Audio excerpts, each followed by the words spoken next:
Welcome to Cross the Line Sports in partnership with Q City Metro. Right now, I have with me the defensive coordinator, Coach Thomas Howard. Coach, how you doing? I am excellent, excellent. Ready to get back on the field and get to another game, man. Yes, sir. So, 4 games into the season, like, how would you assess your defense so far? I think it's been a process, man. We went through early on where we were learning and trying to get things in order and make sure guys know where to go and start moving the right way. And now I think with the 4 games that we played, the 2 bye weeks we've had some good time to really get in here and get caught up. You know, with no spring football practice for me and those guys learning my scheme, pretty much since we've been here this summer, it's all been a learning process. So now the kids, I feel really confident in what they're doing. We're playing 1,000 times faster, which is good as we move forward and get close to conference play. How tough was it, having the first 3 games on the road? A lot of times you may have 1 or 2 games to start the season off on the road, but you guys actually had the first 3 on the road. Like, how difficult was that for you guys, especially for you coming in, being a coach, your first year coaching, am I correct? First year coach. Oh, coach here yes, at South Carolina State, yeah. And then having the first 3 games on the road. Like, how difficult was that, if at all, was it for you? And the team? Sometimes it's good early on, but then you want some home cooking, man. You Right. want to have your crowd and your band and all the people that are rooting and pushing for you. Not that we don't have great fans that travel all over the country, but it's a little different when you play in your house. And so I think that is a difference. Sometimes when you're on the road, you don't have as many distractions because you don't have to deal with family and friends and all of the extra people Correct. that are around. But it's always good to play at home. How does that, as far as the preparation goes, how does that change? Like you say, being at home, you don't have to do a lot of, you don't have to get on the bus and do all this traveling. So as far as like preparation wise, how does that change being at home and being away? It really doesn't. We try to keep it the same for those guys, whether they're on the road or at home. So now their routines are the same. And, a lot of times with athletes, we get in a routine and we do things a certain way. And so we want to do it that certain way all the time. So that's what we try to keep it as consistent as possible. The biggest difference is you got to ride on that bus or, Right. You flying on a plane to go wherever you're going. Correct. Early on, the offense kind of struggled, and I feel like they kind of started finding their rhythm in the Georgia Tech game. Towards the end of that first half of the Georgia Tech game, that's when I feel like the offense, kind of started to finally find a rhythm. What do you tell your defense, as far as like it's a team game, the offense was struggling, but what do you tell your guys on the defensive side of the ball, to keep those guys uplifted when the offense may have like a 3-and-out or they trying to find a rhythm? I think the big thing for us is it's about us. We can control what we can control. If the other team doesn't score, they can't win. And Correct. so, we have to do our part, getting takeaways, getting scores on defense where we take the ball away and put it in the end zone that can now help the offense get them some momentum. So that's really what I've been talking this whole time. Hey, we got to get better. We got to worry about us and handle our business because in that same Georgia Tech game, we didn't play as well. So I think that's a lot of it. We got to make sure that we're handling our business all the time because it is a team, and we're going to need them just as much as they need us at times. Absolutely. How do you feel the 2 bye weeks helped you guys? You had the first 3 games on the road, then you had a bye week. You come back home and beat the Citadel, then you get another bye week. How do you feel like those 2 bye weeks helped you guys out, and what were you guys doing around those times? Oh, man, they've been huge. We've been working on fundamentals of tackling, great tackling angles, just doing and adding things to our package so now we can just get extra reps. And I think that's the biggest thing. As much as we can go against the offense in practice, usually during the bye week, that's when you get a little bit more time to go against the offense and you're not using scout teams, and that always helps. And so, that's really what we've been focused on, fundamental and techniques. That is the biggest thing, fundamentally tackling, fundamentally getting off blocks, all of those things like that you got to have in every play. Being, like you're saying, this was your first year coaching here at South Carolina State, was it hard to get guys to kind of like buy into what you're preaching, like when you first get here? It is different because it's a change, but I think the veteran group that we had, those guys know how to win and wanted to win. And so when you come in with a product and we're talking the same language, I think that helps. I think the other thing that helped me getting in here was keeping the other guys on the defensive staff that were here. And so that kind of allowed for the kids to get comfortable with what we're doing because now there are other coaches that they've been hearing from for years are talking positive and they're on board with what's going on. I think that makes a big difference. Keeping the coaching staff the same on the defensive side of the ball and having those veteran players. Do you lean on those guys, coming in to like help them spread your message to the whole defensive side of the ball? Yeah, that's where it started. I think this summer, we met I met every day with each individual group. So I met with the D-line, I met with the linebackers, I met with the DBs, and it gave me a chance to get to know them, but also gave them a chance to get to know me. And I think that was big to go along with their meetings with their individual coaches. So, yeah, that was huge. And the veteran guys were the guys that were here that I told those guys, hey, we need you guys. You guys are going to win us a championship. You're going to bring the young guys along, and you guys know how to do it. So, and I think they bought into that early on because they want to win, and that's a big thing. Absolutely. Coach, how do you approach when you had to talk to guys, and coach them up? Of course you have to coach them hard, but how do you come across, approaching guys? Because everybody doesn't come from the same background, so some guys are able to, take tougher coaching than some other guys. How do you approach that when it comes to talking to certain players certain ways and just trying to get them coaching, but also at the same time getting your message across? I think that the big thing is you got to know your clientele. You got to get to know your players, and that was the big thing for me this summer, getting to know those guys. One of the things that when I first got into coaching over 20 years ago, goodness gracious, 20 years, but when I first got into coaching, I always thought about guys that I played with and what motivated them. So as I dealt with different players, it would be, oh man, that's like this guy that I played with in high school, or this guy I played with in college. This don't work for him. So you got to do it this way.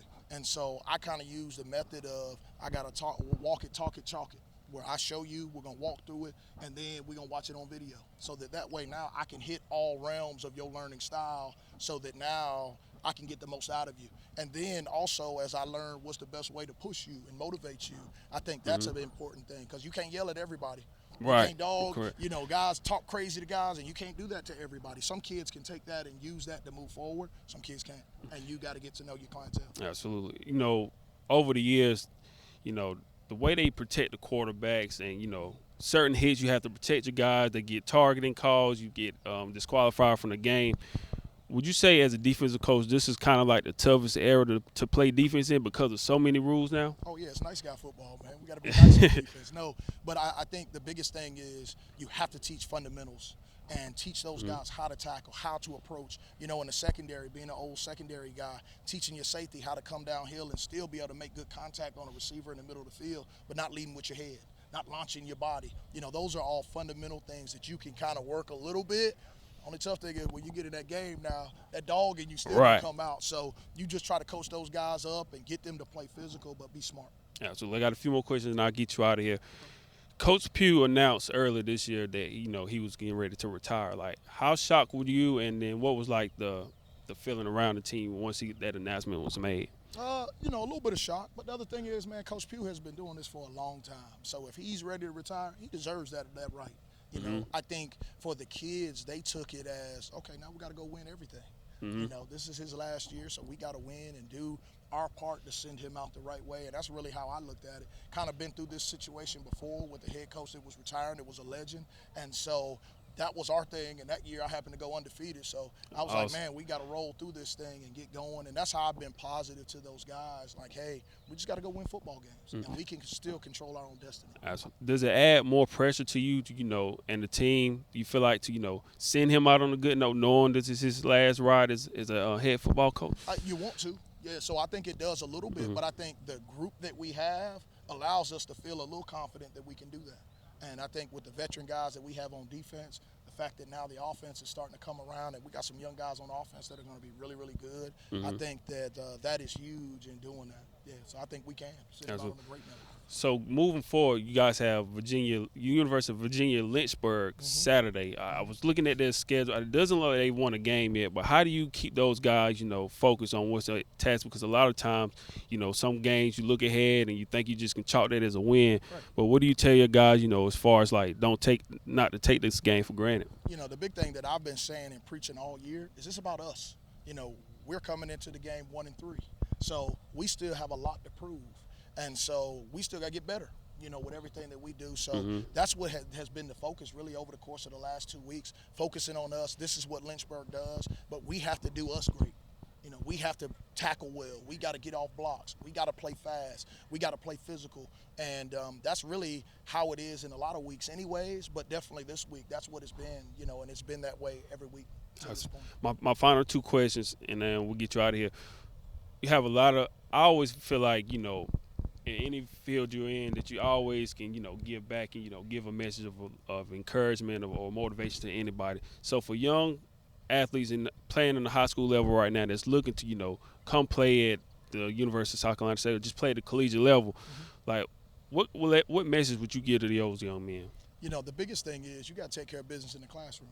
That gets your foot in the door. As you start getting out here and getting into the recruiting, you got to make sure that you're getting it done in the classroom so that now I can come in and have fun as I recruit you.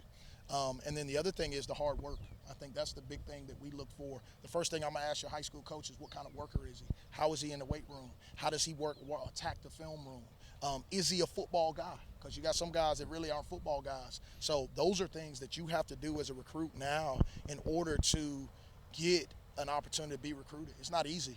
People think that it's just easy to be a 4-star, 5-star guy. The other thing is when you get to school, there's other 4-star, 5-star guys, 3-star guys, whatever, or just good football players that are there that you're going to have to compete with. Ain't nobody giving you nothing. You got to take it, and you got to kind of take that mentality with everything you do at this level. That made me think about one other question real quick is, when you go recruit these guys, how do you balance out as far as making sure they stay on top of their grades, but also at the same time as a coach, your job is still to win at the same time. So how do you level out, making sure they're on top of their grades, but at the same time making sure that you still produce on the football field as well? I think sometimes what you do in the classroom is a reflection of what you're going to do on the football field. And so just like I got to coach you on the field, I got to coach you in the classroom and make sure that I push you. For some of these kids, it's the first time they're away. All of them, it's the first time they're away from home. So, mom and dad ain't there to give them that extra nudge to get up in the morning and go do this. So Coach Howard got to run around and do it. And understanding that, making sure they're going to eat in the morning, making sure they're doing all those other little things. And then, too, this is where you grow up as a man when you get to college. You're on your you own. See it, because you're about to be a leader of your own household.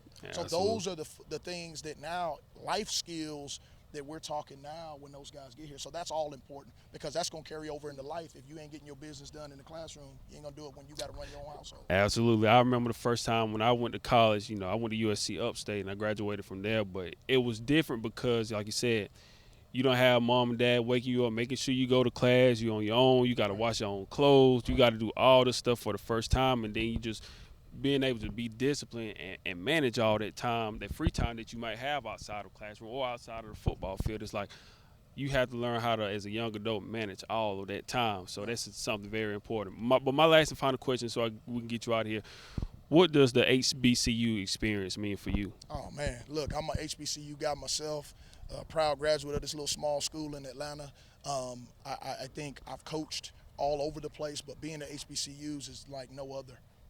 Just the experience that you have at football games, at basketball games. I was on a call with my alums last night, and it was a basketball guy that was talking about how the football guys at the game always crank it up for the basketball guys, and vice versa on the other side at those games. So I think that experience is different. I think the alumni base is totally different because they come in and support.